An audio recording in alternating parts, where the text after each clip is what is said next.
Welcome to the Own Your Life podcast, where our goal is to help bring hope, healing, and peace by sharing our experiences and inspiring you to own your life.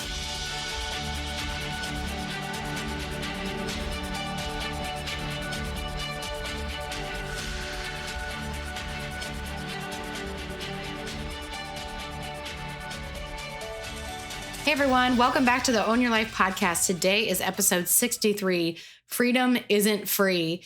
And I'm actually recording this on 9/11, so I want to take the time just to honor those who died on that day, whether they were the civilians working there or first responders, military men and women, anybody that gave their lives to try and save others, as well as who was attacked and people that ended up serving as well as a result of that day. Just want to honor all of you. Thank you so much for your service. Thank you for being first responders. Thank you for just being somebody to help. Maybe you were a shop owner or somebody in New York that helped. I have no idea, but I know you're out there and I really appreciate everything that you've done for this country, because freedom is not free. I think so many of us take for granted our freedoms, and this is really coming to the surface and being thrown in our face every day. If you don't see it, please wake up. It's so important that we take a stand right now. And a pastor of ours in Charlotte, Troy Maxwell, he said, leadership is most desired in the midst of crisis. And I full-heartedly agree with that, because I feel like there are so many leaders, I'm doing quotes that you can't see, that are not doing anything about what's going on. And it's so frustrating because it's not getting better. I think a lot of people are turning a blind eye, or they're thinking, oh, that's not my lane. I shouldn't say anything about that. And it'll just blow over. Somebody else will take care of it. And that is a terrible, terrible mindset to have, because this isn't blowing over. Nothing's getting much better. I wouldn't say, and I'm not trying to be doom and gloom. I'm trying to be real with everybody in that this is serious. Everything that's happening is serious. And on September 9th, Thursday, I was fired up. And I hope that all of you were as well when the administration came out and said that all jobs that have employees over 100 people are going to be requiring vaccinations regardless of whatever, like no exceptions, or they're going to be having, testing. You have to test at least weekly to prove that you are negative for COVID. However, what they didn't say is what happens for the people that don't have the vaccine, that do test and that are positive. Are they going to lose their job? Are they going to have to be vaccinated? Like, how does that? They didn't even go into, there's no details of anything. So how did that work? So what happens if you don't have a negative test result? And it just opens up so many issues. Also, because I don't believe the tests are even legit, especially the PCR ones, when they said that they can't determine if you have the flu or if you have COVID. So when it says positive, it might just be the flu, might not be COVID, but they're going to label you as COVID positive. So obviously if that's going to affect your job status and your way you make money, that is a huge deal. And to be relying on that, I think a lot of this is trying to get people to wake up. I hope people are seeing what's going on, because this is so dangerous. It's so dangerous for our country, and it is imposing on all of our freedoms. There's no freedom in being mandated to do anything. And this is not for the safety of your neighbor, or wear your mask to protect your neighbor, because that doesn't work. There is no scientific justification in that. And I talked about this a couple podcasts ago, that masks do not work. If you feel better wearing one, great. You do you, that's fine. I'm not going to wear one. If I have to go into a business that requires one, guess what? I'm not going to shop there anymore. I'm not going to frequent that place anymore, because I'm not going to comply to that, because I believe in freedom and I believe in that we have the choice. So I'm not going to do that. The only place that I feel like I would have to wear the mask is on an airplane, because that's really the one place where you don't really have a choice at all. And I hate that already. I wish that would change. But for everything else, like, you can choose just not to support a certain business. Maybe they're requiring that, or maybe they're requiring a vaccination card. And if that's the case, I absolutely will not be giving you any of my money at all. So I don't want this podcast to come off as angry, but I want it to come off as fired up because I think it is time now to take a stand. So many of us have just been sitting by and just hoping somebody else would take care of this. And that's not happening. I think that more people need to stand up. The silent majority needs to do something and no longer be silent in order to have this change, because they're going to keep taking freedom by freedom by freedom away. And it's a very gradual process that's been happening. And if you haven't seen it, I would encourage you to look back at what's been happening over the past 2 years and just see how, oh, it's 15 days to flatten the curve. Oh, let's extend another 6 weeks, maybe another couple months. Oh, now it's been a year and a half. We're just going to keep going with this. So it's just taking little by little by little, and it's adding up to be something very scary to where we don't even recognize the country that we have now than we had 2 years ago or further. And that's terrifying. I've seen many things posted online, lots of quotes that say like, your freedoms today are going to be freedoms that your grandchildren will never have and never know about because they'll be taken away by that time. And I don't want that to happen. I think that is very, very scary. And this whole mandating the vaccines for the jobs, anything over 100 employees, which is a lot of businesses have over 100 employees. Now, if you're, a mom and pop place and you've only got 25, then you're exempt. However, I would say a lot of companies that people work for, especially working from home too, are huge companies. And it's just kind of funny too, that we are working from home. So I'm not sure what's going to happen with my own job. I know that we have well over 100 employees. So I will figure that out once all that information comes out. But it's something that now I definitely have to take into consideration with everything. How is this going to work? I know that my Governor DeSantis, is going to stand up and fight against it. However, I don't know how that's going to shake out. I would hope that all these governors that are speaking out against it can do something legally to help protect us, but I'm not sure how this is going to, shake out in the end. And who knows, by the time this comes out on Wednesday, and I'm recording it on Saturday, it could be different. I have no idea. Obviously, that's how quickly things are changing. So it could be totally different by that time. And I feel like with all of this and with losing our freedoms and seeing what's happened in Afghanistan and how poorly even the Americans that are over there were treated and that are still trapped over there. They're trapped, they're stranded, whatever you want to call it. They're still there. And how scary to know that if you were one of those people, you pretty much know your fate. You are not going to make it back. That is terrifying. And I just can't even imagine that. And I also don't want the men and women who served, over there to feel like it was all done in vain, because now what is happening? And even for all of our freedoms that we have right now, I don't want anybody who's in the service to feel like it's all in vain. And I feel like a lot of them do, because they just keep getting taken away. And I think we need to stop taking for granted that our freedoms are always going to be there.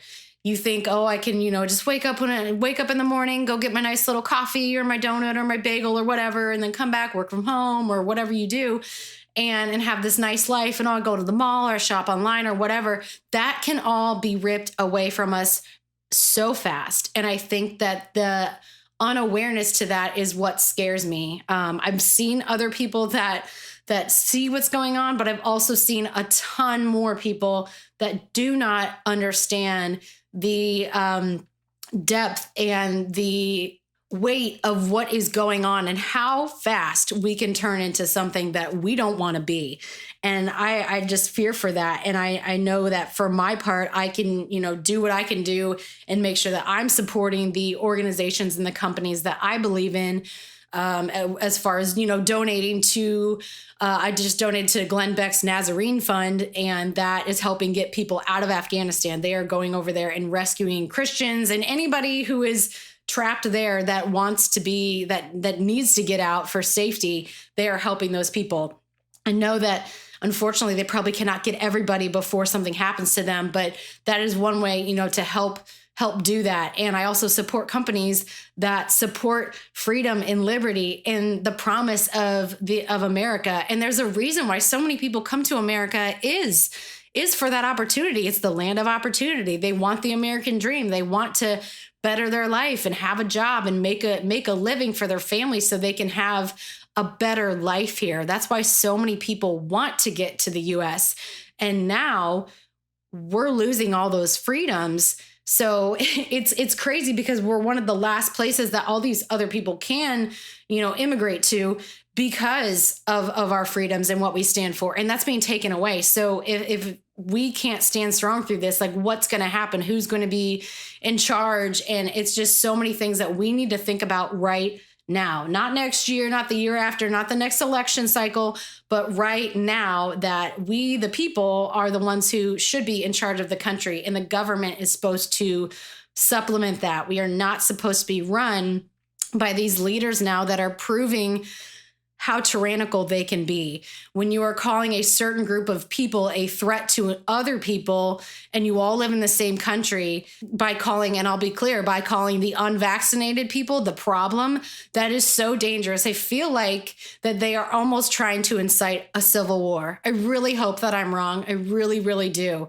However, the way that it's being portrayed is that the unvaccinated people are monsters and that they should be hated and that they are the problem. And I am so against that, because I feel like your medical decisions are your business, and maybe your spouse or your doctor, people that are very close to you, like as in your spouse. And obviously, you make that decision with your doctor. If that's something you want to do, fantastic. I don't want to know about it. I don't care. I don't want to know about it. If you got it, wonderful. If you didn't, wonderful. I look at you the same. So I'm not going to share my status because it's none of your business. So I just feel like it is getting to be ridiculous with what is happening and how much is being taken away from us, and that we're not seeing it. And I just hope, even if one person just stands up more for what they believe in and what they see from this podcast, then that, it's worth it. I want to get the word out there that we have to stop complying to these crazy rules, regulations, mandates, things that are being imposed on us. Because if we don't stand up, it's only going to get worse. It's not going to get better. It's not, if I just stay in line and I don't say anything, I'll be fine and everything's going to blow over and then we'll go back to normal. Newsflash is we are not going back to normal. That's not going to happen. Unfortunately, I hate to burst that bubble for you, but we are not going back to normal. It is imperative that we stop complying with these crazy rules and regulations, especially towards the children. I just saw in LA that now any kid who is, I believe, 12 and older is mandated to get the vaccine, or they can no longer attend school. Now, if I was there and had no choice to leave with my family, I would pull the kid out of school and homeschool them. That's what I would do in this case, because you can't get away from it. So this is actually happening in real time. This is just what happened in Australia and in the UK, that they are forcing children to get an experimental vaccine that may or may not help. We don't know. It hasn't been around long enough. We don't know what the repercussions are 2 years, 3 years, 10 years down the road from this.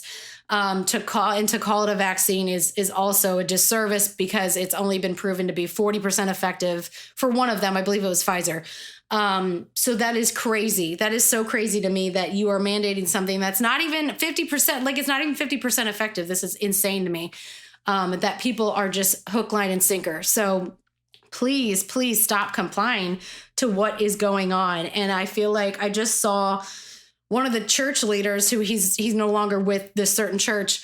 One of the church leaders of a church we used to go to just started speaking out. And I was so thankful, so proud. And it made so much more sense, because we actually Matt and I wrote him a letter when we left that church, of how upset we were at that they were not speaking out against anything. It was really like the messages are, here's the pastor pretty much talking about his problems and how he got through his problems. And yes, that can be helpful for some. However, as a pastor, you need to lead your people in what to do on an everyday basis, like right now in our world with what is happening. That is my viewpoint. Like, why aren't you talking about what is going on? Because if you don't, like, your church is going to be gone. Like, they're taking all the freedoms away to where you won't even have the church to preach out of if you do not stand up against the tyranny that is happening in this country, which is so crazy that this is even happening in the United States.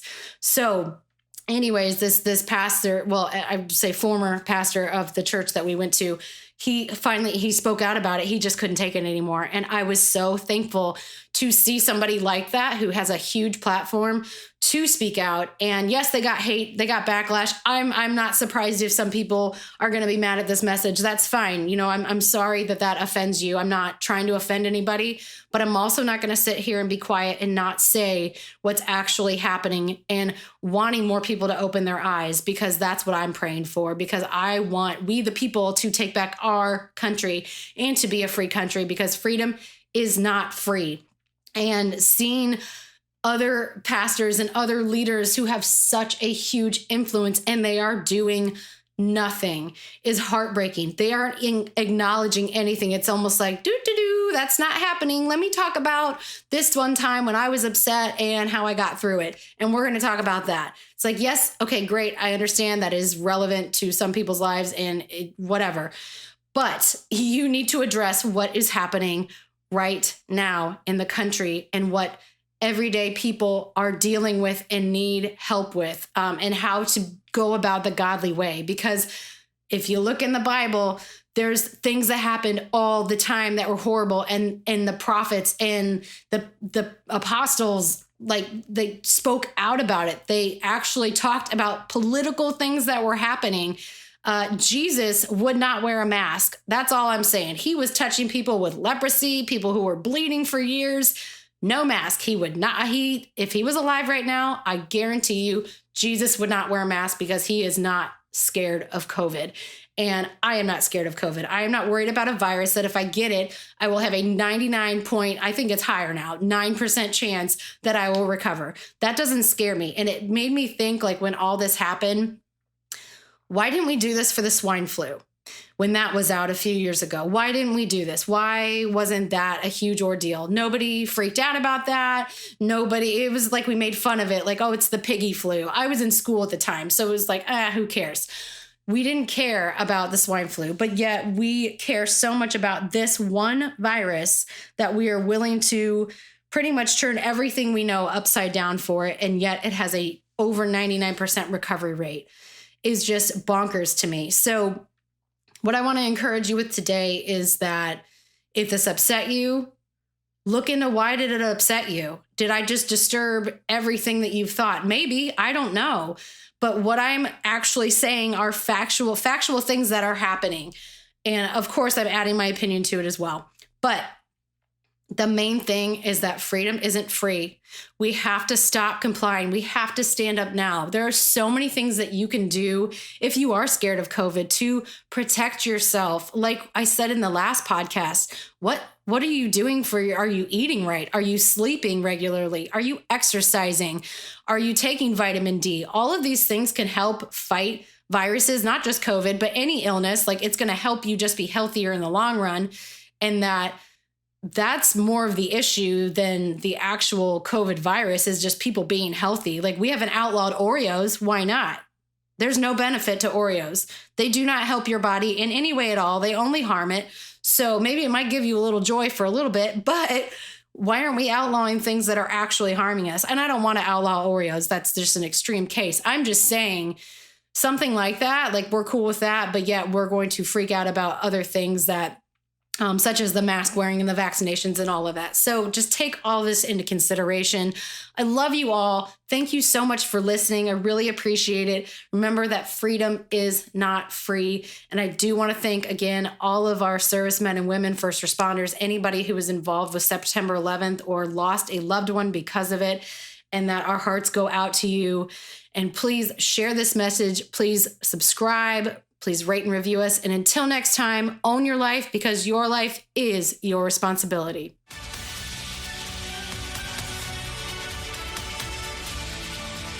Thank you all for listening. If this added value to you, please click subscribe and rate and review us. You can also find us at Own Your Life Co. on Instagram and Facebook, and ownyourlifeco.com. And as always, own your life, because your life is your responsibility.